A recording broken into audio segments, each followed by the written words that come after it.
আসসালামু আলাইকুম। প্রিয় দর্শক, উত্তরায় যে যুদ্ধ বিমান বিধ্বস্ত হয়েছে সে ঘটনা নিয়ে বেশ কিছু বিতর্ক তৈরি হয়েছে। প্রথমত, কত লোক মারা গেছে এই সংখ্যাটা সরকার যেটা প্রকাশ করছে সেটা অনেকেই গ্রহণ করছেন না, অনেকের কাছে সেটা বিশ্বাসযোগ্য মনে হচ্ছে না। এটা একটা ঘটনা। যারা আহত হয়েছেন তাদের সুচিকিৎসা হচ্ছে কিনা এটা নিয়েও অনেক নানা রকম প্রশ্ন আছে। আর বিপরীত দিকে এই ঘটনার পর একটা শিক্ষা প্রতিষ্ঠানে এত বড় একটা দুর্ঘটনার পর বলা হচ্ছিল যে সারা দেশে যে চলমান এইচএসসি পরীক্ষা আছে সেই পরীক্ষাটার পরবর্তী পরীক্ষাগুলো স্থগিত করা হোক। সেই স্থগিতটা করতে করতে সোমবার দিন ঘটনা ঘটেছে। সোমবার দিন দুপুরে, সোমবার বিকেলের মধ্যে হতে পারত। সোমবার বিকেলের মধ্যে জাতীয় শোক ঘোষণা করা হয়েছে পরের দিনের জন্য, কিন্তু পরীক্ষা স্থগিত করা হয়নি। সেই পরীক্ষা স্থগিত করতে করতে করা হয়েছে সোমবার দিবাগত রাত 2:45টার সময়। এটা আসলে একটা নজিরবিহীন ঘটনা। রাত 2:45টার সময় ঘোষণা এসেছে যে পরের দিন এইচএসসি পরীক্ষা যেটা হওয়ার কথা সেটাকে স্থগিত করা হলো। এটা খুবই স্বাভাবিক।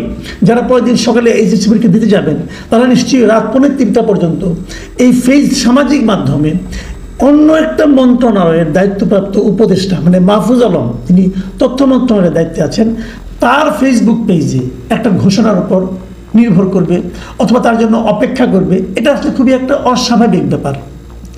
তারপরও তাই হয়েছে। পরের দিন যখন সবাই গিয়েছেন, যে জেনেছেন যে পরীক্ষা হচ্ছে না, পরীক্ষা স্থগিত করা হয়েছে, ঠিক আছে, এ পর্যন্ত হলো।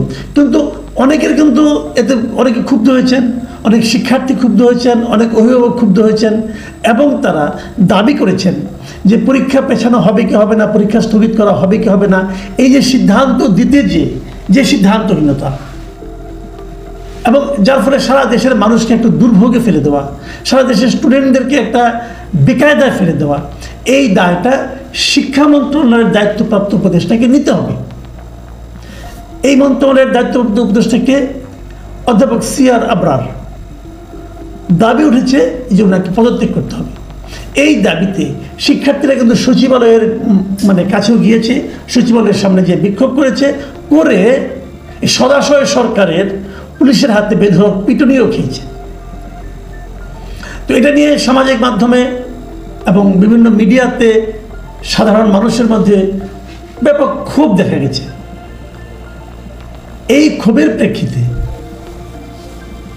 সরকার যেটা করেছে যে শিক্ষা মন্ত্রণালয়ের দায়িত্বে যিনি সচিব ছিলেন, সিনিয়র সচিব, তাকে পদ থেকে সরিয়ে দিয়েছেন। সিনিয়র সচিব সিদ্দিক জুবায়ের এই ভদ্রলোককে অব্যাহতি দিয়েছেন।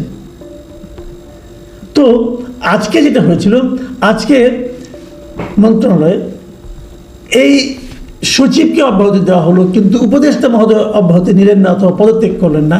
এ সংক্রান্ত কিছু প্রশ্ন এই উপদেষ্টা মহোদয়কে সিআর আবরারকে করেছেন সাংবাদিকরা। সিআর আবরার দৃশ্যতে বিব্রত অথবা বিরক্ত হয়েছেন এবং আমরা বিভিন্ন মিডিয়াতে দেখলাম ওনার ভিডিওগুলো। উনি খুবই বিরক্ত হয়েছেন বলে মনে হলো। উনি এক পর্যায়ে বললেন যে আপনারা তো আমাকে এভাবে জবাবদিহি করতে পারেন না, জেরা করতে পারেন না। ঠিক আছে, কিন্তু প্রশ্ন হচ্ছে সিআর আবরারকে যখন বলা হলো যে আপনি কি তাহলে আপনার দায় স্বীকার করে অব্যাহতি নেবেন কিনা, পদত্যাগ করবেন কিনা, উনি কি বললেন? উনি কিন্তু বললেন যে না, ওনার নিজে থেকে পদত্যাগের কোনো রকম অভিপ্রায় নেই। উনি কি বলেছেন, আমি ওনার কথাটা কোট আনকোট আপনাদেরকে পড়ে শোনাই। উনি বলেছেন, আমার পদত্যাগ চাওয়া হয়েছে, আমি নিজে থেকে করার কোনো অভিপ্রায় নেই, কারণ এখানে আমার কাজের কোনো ব্যত্যয় হয়েছে বলে আমি মনে করি না। আপনাদের পরম্পরাটা জানালাম, আমার তো নিয়োগকর্তা রয়েছেন, তারা যদি মনে করেন এখানে ব্যত্যয় ঘটেছিল তো আমাকে যেতে বললে আমি অবশ্যই চলে যাব। এখানে আক্ষেপ করার, নিজেকে জাস্টিফাই করার তো কিছু নেই। এই হলো ওনার বক্তব্য। এইটা পড়ে আমার কাছে যেটা মনে হলো, শুনে এবং পড়ে, প্রথমত হলো যে ওনার কাছে যদি কোনো ব্যত্যয় না হবে তাহলে ওনার সচিবকে কেন বাধ্য হলো? তাহলে সচিবের কাছে ব্যত্যয় হয়েছিল? সচিব কি মন্ত্রণালয়ের শীর্ষ ব্যক্তি, এই সময় উপদেষ্টা, তাকে না জানিয়ে অথবা তার কথার অবাধ্য হয়ে কিছু করতে পারেন? এই প্রশ্ন থাকবে। আরেকটা যেটা প্রশ্ন হচ্ছে সেটা হলো, উনি বলছেন যে ওনার কাজের কোনো ব্যত্যয় হয়নি। দুপুরে 1টার সময় এত বড় একটা দুর্ঘটনা ঘটলো, আপনি সারা দিনে পরীক্ষা স্থগিত হবে কি হবে না, পরীক্ষা যে স্থগিত হবে, যেহেতু রাত্র 2:45টায় স্থগিত আপনি করেছেন, তার মানে স্থগিত হওয়াটাই উচিত ছিল। এই উচিত বিষয়টা উপলব্ধি করতে আপনার 14 ঘন্টা সময় লাগলো। আপনি সারা দিন গেল, এর মধ্যে ঘোষণা দিতে পারলেন না। এই যে না পারাটা, এটা কি দায়িত্ব পালনে আপনার ব্যত্যয় নয়? আপনি তো জাস্ট পারেন নাই, আপনি ফেল করেছেন। আপনি টিচার মানুষ, নিশ্চয়ই পাস ফেলের পার্থক্যটা বুঝেন। আপনি ডাহা ফেল মেরেছেন, তো আপনি ব্যত্যয় হয়নি বলে ভাবছেন কিভাবে? এই জিনিসটা আমার উপলব্ধিতে আসে না। আরেকটা কথা উনি বলেছেন যে আমি এমনি পদত্যাগ করবো না, যদি আমার নিয়োগকর্তা তারা যদি আমাকে বলেন তাহলে পদত্যাগ করবো। লক্ষ্য করেন, আমারও তো নিয়োগকর্তা রয়েছেন, তারা যদি মনে করেন যে ওনার নিয়োগকর্তাকে, আমি তো মনে করতাম যে প্রধান উপদেষ্টা হলো ওনার নিয়োগকর্তা, এবং এরকমই নিয়ম যে প্রধান উপদেষ্টাই বলেন। মানে প্রধান উপদেষ্টা আসলে de facto prime minister. Prime minister যেভাবে কাজ করেন, প্রধান উপদেষ্টা ঠিক সেভাবেই কাজ করেন। তাহলে মন্ত্রিসভায় কিন্তু নিয়োগ দেন প্রধানমন্ত্রী, মানে মানে প্রাথমিকভাবে নিয়োগ দেন। কারণ এটা তো আসলে আমি যদি আরও দূরবর্তী হিসাবে চিন্তা করি, নিয়োগ করতে আসলে জনগণ, এবং জবাবদিহিটা জনগণের কাছে। প্রাইম মিনিস্টার যেহেতু করেন, অথবা প্রধান উপদেষ্টাকেও করতে হয়, ওনার উপদেষ্টা মণ্ডলীকেও জনগণের কাছে জবাবদিহি করতে হয়। তাহলে সেভাবে যদি আমি ধরি, প্রথমত ওনার নিয়োগ করতে হলো প্রধান উপদেষ্টা, আর যদি আমি আরও বড় করে ভাবি তাহলে ওনার নিয়োগ করতে হলো জনগণ। তো এখানে উনি কী বললেন যে তারা যদি মনে করেন, তারা মানে কি? তাহলে কি এখানে একাধিক ব্যক্তি ওনাকে নিয়োগ দিয়েছেন? একাধিক কারা? একাধিক বলতে উনি জনগণকে বুঝিয়েছেন নাকি অন্য কাউকে বলে বুঝিয়েছেন? অনেকে মনে করেন এই উপদেষ্টা মণ্ডলীতে 2জন ছাত্র উপদেষ্টা আছে, এবং বলা হয়ে থাকে এই 2জন নাকি খুবই পাওয়ারফুল। বয়স কম হলে কী হবে, এরাই নাকি সবচেয়ে পাওয়ারফুল, এরাই নাকি সব কিছু করে।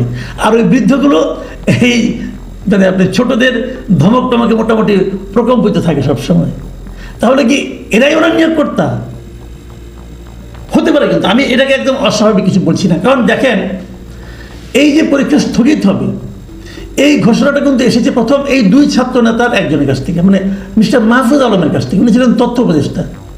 শিক্ষা মন্ত্রণালয়ের একটা তথ্য মাহফুজ আলম সাহেব কেন ডিসক্লোজ করবেন, তাও আবার সোশ্যাল মিডিয়ায়? এই সোশ্যাল মিডিয়ায় এই মাহফুজ আলম সাহেব এর আগেও অনেক স্ট্যাটাস দিয়েছেন, এবং সেটা আবার উড্র করে নিয়েছেন। তো এটাকে জনগণকে সেখানে উড্র করে নেওয়া হতে পারে বলে ভাবতে পারতেন না? তো কী মূল্য আছে? তার কিছুক্ষণ পর এই একই তথ্য আবার ফেসবুকে মানে সোশ্যাল মিডিয়ায় জানিয়েছেন যুব ক্রীড়া বিষয়ক উপদেষ্টা আসিফ মাহমুদ সজীব ভুঁইয়া, মানে আরেকজন ছাত্র উপদেষ্টা। তাহলে তো মনে হচ্ছে যে এই 2জনই সবচেয়ে পাওয়ারফুল, যা নাকি অন্য মন্ত্রণালয়ের সিদ্ধান্ত জানান। আমি আরেকটা কথা বলি, যদি আমরা মনে করি যে জনগণই ওনার নিয়োগকর্তা, জনগণ যে ওনাকে আর চাচ্ছেন না, জনগণ যে ওনার ব্যর্থতাকে চোখে আঙুল দিয়ে দেখিয়ে দিয়েছেন, এটা কি এই শিক্ষা উপদেষ্টা এখনও খেয়াল করেন নাই? উনি কি এখনও টের পাচ্ছেন না জনগণ ওনাকে চাচ্ছেন না? জনগণ যে ওনাকে চাচ্ছে, তার পক্ষে একটি প্রমাণও কি উনি দেখাতে পারবেন? আমি একটা কথা বলি, আমি একটা প্রমাণের মতো আপনাদেরকে দিই। সেই প্রমাণটা হলো এরকম যে এই ঘটনা যখন আমি পড়লাম প্রথম দুপুরবেলায়, তারপরে বিকেলের দিকে, মানে আমি যখন এটা পড়ছি, যখন আমি এই মানে আপনার এইটা কন্টেন্টটা তৈরি করছি, তার ঠিক 2 ঘন্টা আগে আমি আমার এই চ্যানেলে একটা জরিপের মতো করেছিলাম। 2 ঘন্টার রেজাল্ট আপনাদেরকে আমি বলতে পারি।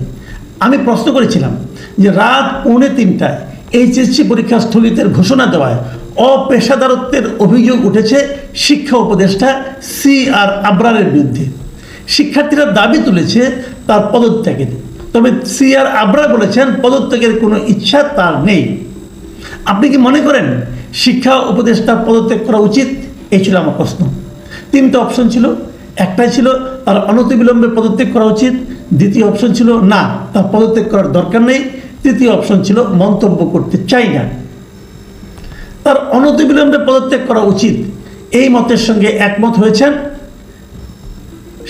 সাথে ৭৯% মানুষ, ৭৯% ভোটার বলেছেন যে তার অনতিবিলম্বে পদত্যাগ করা উচিত। আর তার পদত্যাগ করার দরকার নেই এটা বলেছেন ১৬% মানুষ। আর মন্তব্য করতে চাননি ৫% মতামত দানকারী। কত লোক মতামত দিয়েছেন?